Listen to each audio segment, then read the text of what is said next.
Okay, so we've been talking about this question of what is liberation and looking at it from different angles. And the reason for that, as far as I can tell, is that when we study Buddhism and when we study Zen, we're getting ideas about liberation from different angles. So what I want to give you is just a broad summary of what we've kind of gone over the past 3 Dharma talks on this question of liberation, and then go into kind of the meat of it for today. So some basic differences between Hinduism and early Buddhism. Okay, so there's definitely this idea about God. God can play a central role within Hindu teaching. And when I use that word Hindu, I'm using it somewhat broadly. Indian teaching, God or gods and goddesses is a big part of Indian culture. And as we look at some of the differences and similarities between Buddhism and non-Buddhist teachings, I just want to express my sincerest respect for those differences. It's not that there's something wrong with God from a Buddhist perspective, but it's a difference. Buddhism doesn't depend on an understanding of God. And certain branches, to be fair, within Hinduism don't either, but some do. So for example, this idea of Atman is Brahman in Hinduism, in Hindu teaching. You also, to contrast with early Buddhism, the Buddha rejects the idea of an Atman, which is another way of talking about the self. It's the self, this tiny essence that lives in the center of the heart, according to some of the Upanishads, and it gets carried forward from one lifetime to the next. Whereas Buddhism does accept a teaching on reincarnation, that we're reincarnated from one life to the next. It doesn't accept this idea of a self that gets carried from one life to a permanent fixed self that gets carried from one life to the other.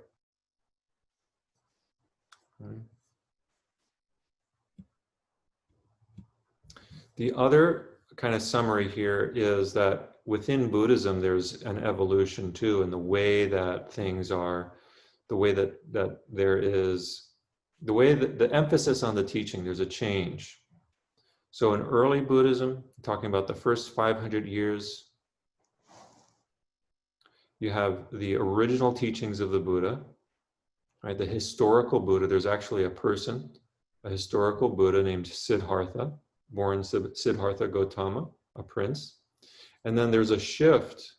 That historical Buddha is still revered, but there's a shift to an understanding of Buddha as cosmic, even identifying the Buddha as the cosmos itself. This is the second turning of the wheel. In the first turning, there's these ideas of no self or anatman. Impermanence is central. The Four Noble Truths are central. It's more individually oriented. But in the second turning of the wheel, there is a negation of the Four Noble Truths. There's a negation of the 5 skandhas, even that which makes up a self.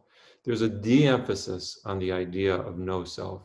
And there's an emphasis on no independent existence. So these are kind of complex concepts that we can go into a little bit, but just kind of giving us an overview.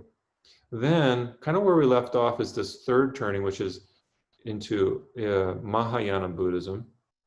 So this is where I want to pick up and hopefully get into a little bit of the Chinese influence here on Mahayana Buddhism.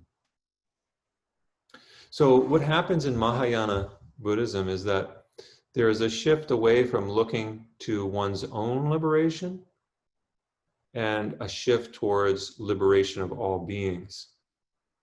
In other words, another way to say that is that nirvana, which has been a goal in early Buddhism, the goal being nirvana, and that the Buddha was an exemplifier of entering nirvana. This is what liberation means, to enter nirvana upon one's death, to not be reborn into the cycle of samsara. So what happens in the shift to in Mahayana Buddhism is that there emerges what's called the Bodhisattva vow. The Bodhisattva vow is that vow from anybody, whether they're a priest or a lay person, to free all beings, even before oneself is free, or to enter into, to put off one's entrance into nirvana until all beings enter nirvana first. So this being is at a place where they're capable of entering nirvana, and yet they choose not to enter nirvana and be reborn into samsara until all beings together enter nirvana.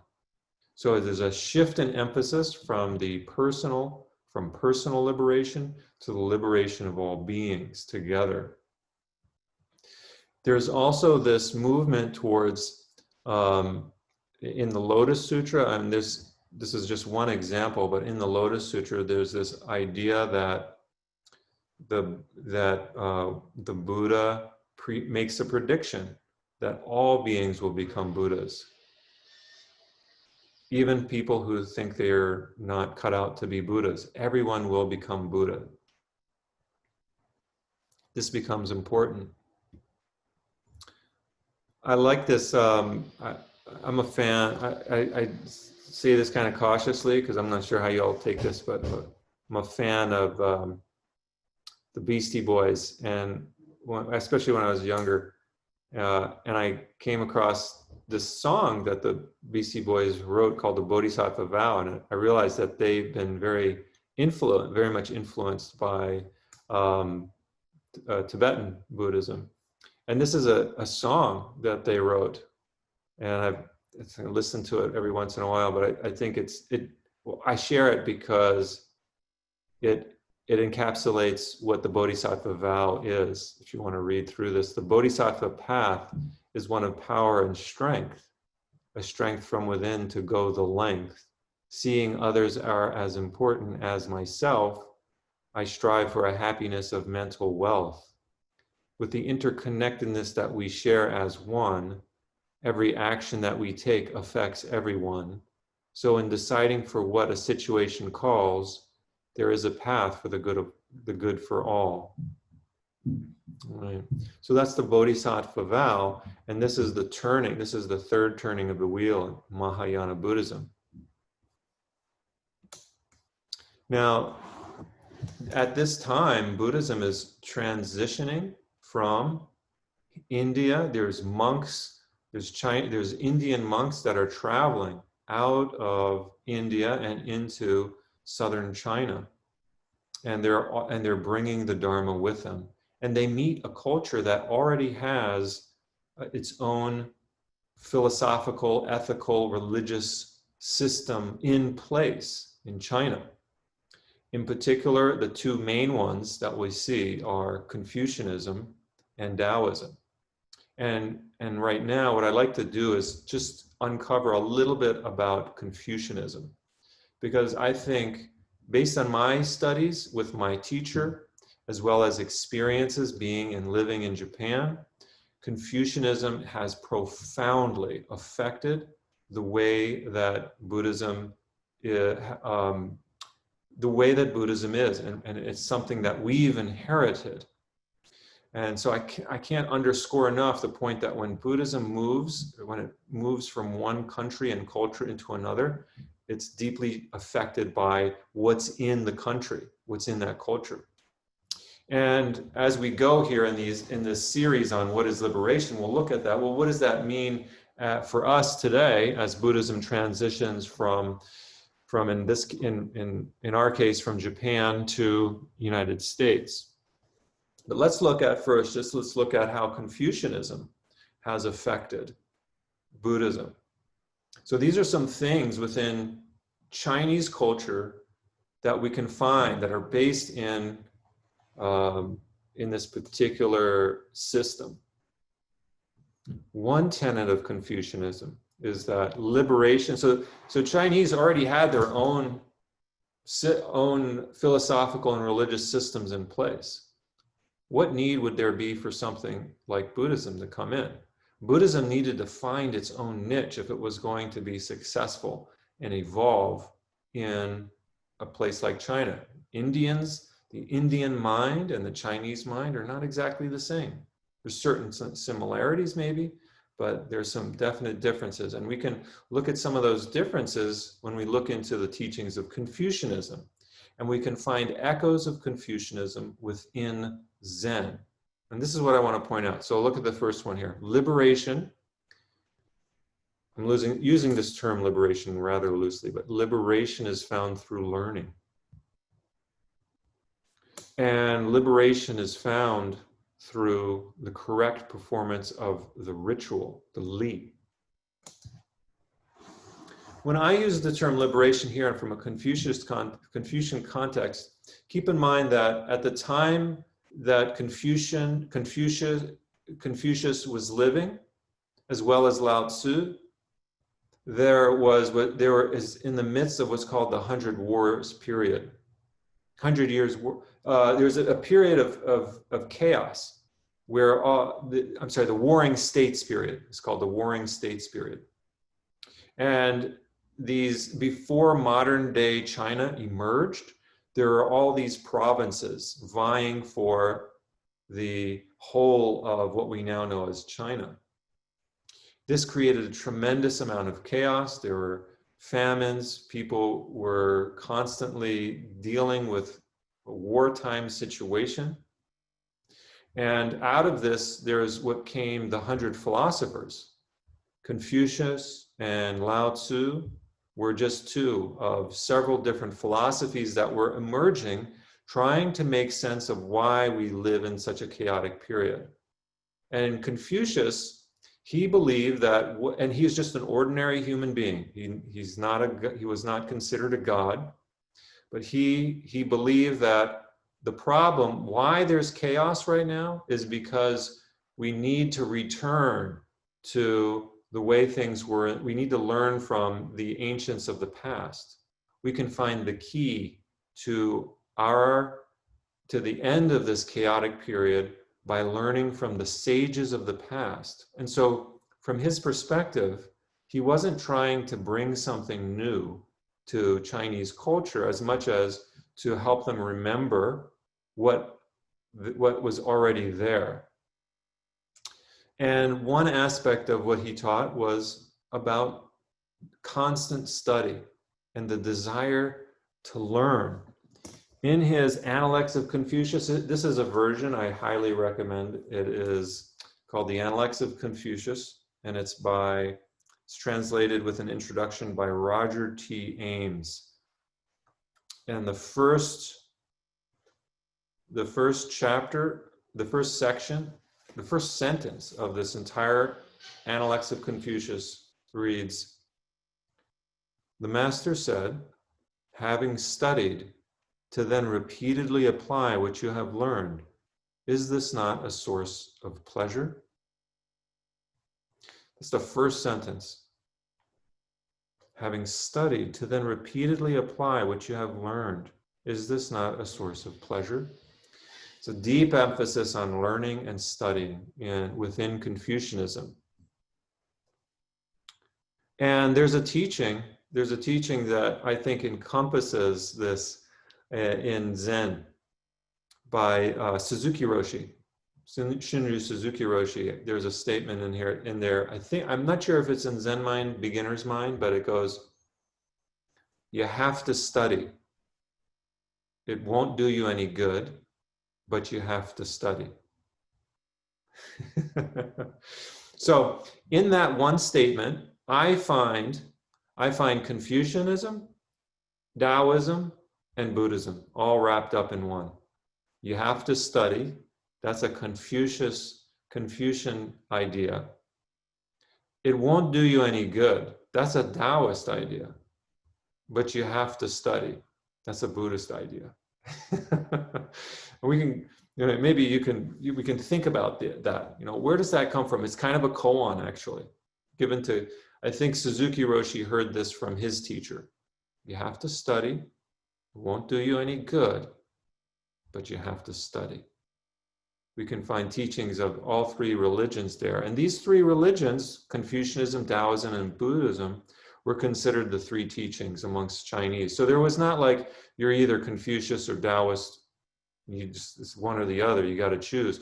Both of these philosophical systems were absorbed by native Chinese and referred to depending on the situation.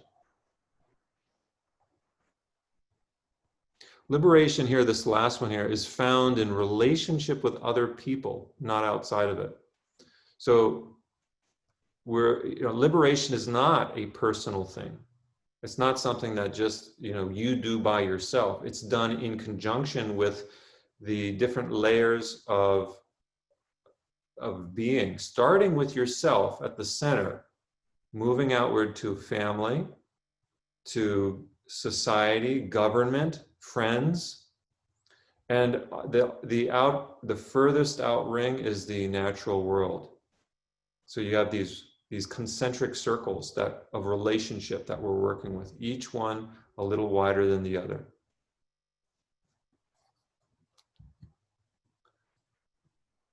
Here's just a little saying from Confucius. If you review what you have learned and often seek new knowledge, you may become a teacher of others. So again, an emphasis on study here. And this is that quote I just mentioned, having studied to then repeatedly apply what you have learned. Is this not a source of pleasure? My question here, and I don't know if perhaps this is my linking Confucianism with Zen, but when we talk about beginner's mind, in the expert's mind there are few possibilities, but in the beginner's mind there are many. This beginner's mind, could this not be related to a Confucian emphasis on ongoing learning, on continually being curious about what we're doing? The second aspect of Confucius' teachings, we can go into several different aspects of what he taught, but the other one I want to mention is called Li, or ritual. This is the Chinese character for it. And basically this part here, the part on the left, means God, and the part on the right is a kind of vessel making an offering.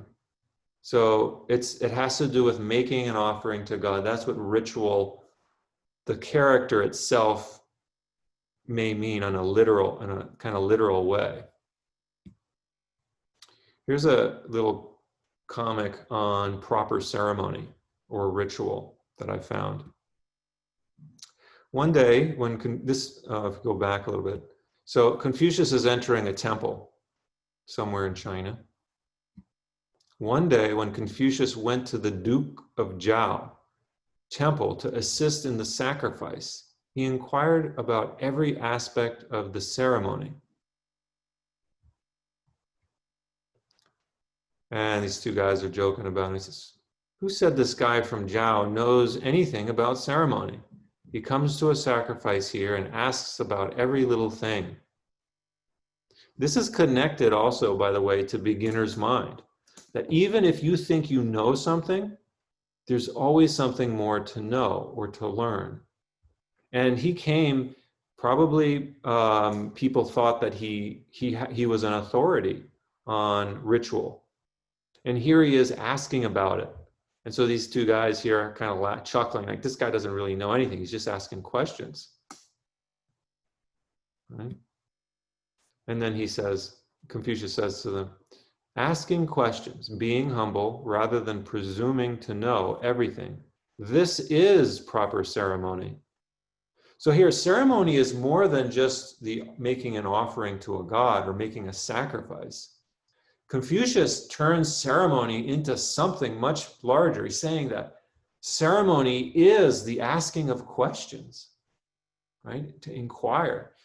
Ceremony is being humble rather than presuming to know everything.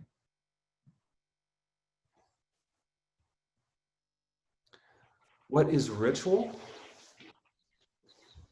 And this comes from the book on the Analects of Confucius.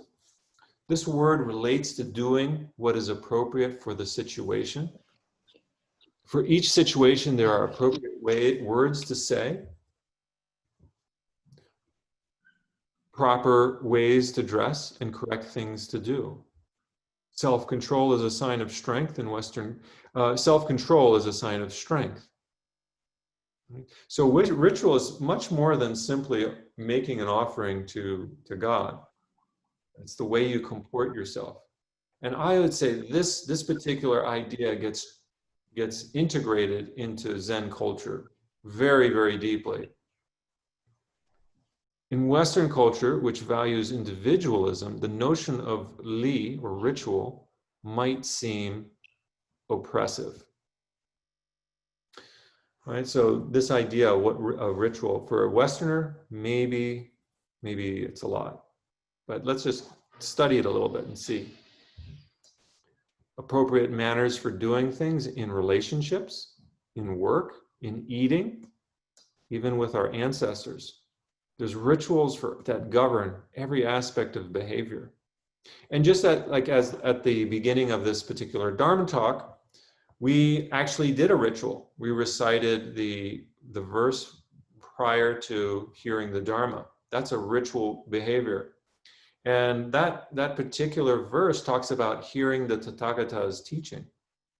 Right? So we've created a space. Ritual creates a space to open the doors to, in our case, to open the doors to the mind and heart of the Buddha. It's like the finger on the doorbell. Or my teacher would say it kind of highlights what it is we're doing in this moment. We have rituals for marriage, right? There's some rituals for death, dying, for the deceased, rituals around birth.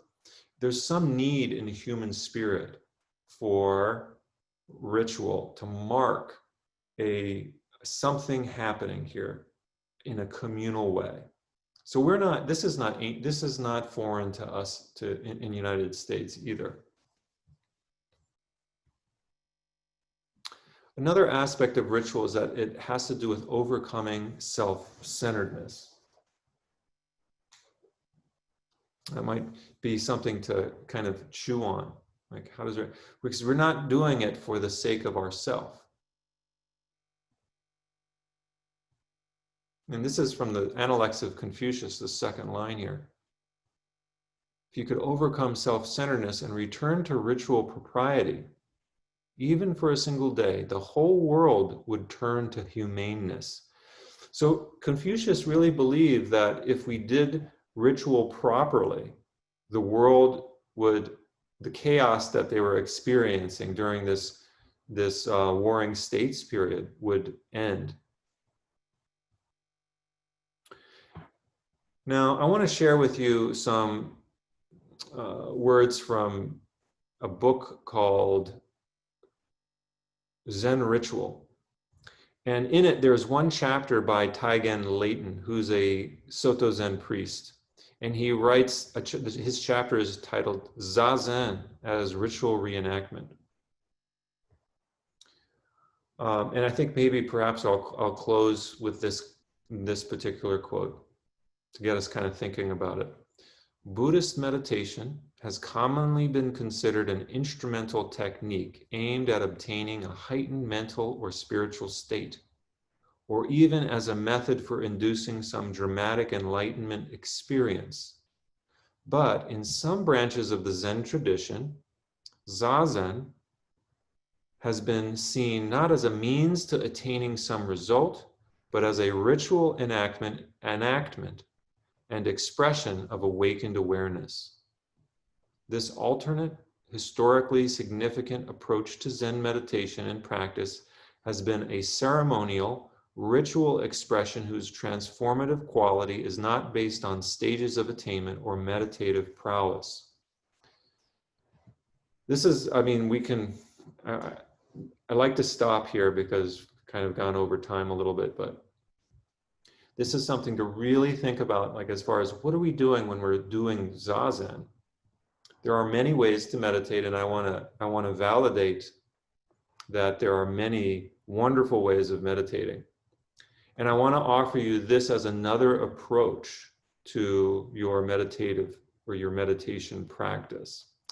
The next half day of Zen, when I do the What is Liberation, we'll go into what this means a little bit more deeply. But I think this particular point really highlights some differences between meditation in the Soto Zen tradition and other forms of meditation that may be really good and powerful, but this is a main like centering difference.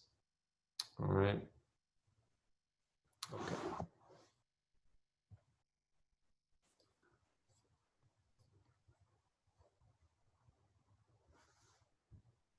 Okay, I'm going to stop recording here. Thanks for listening.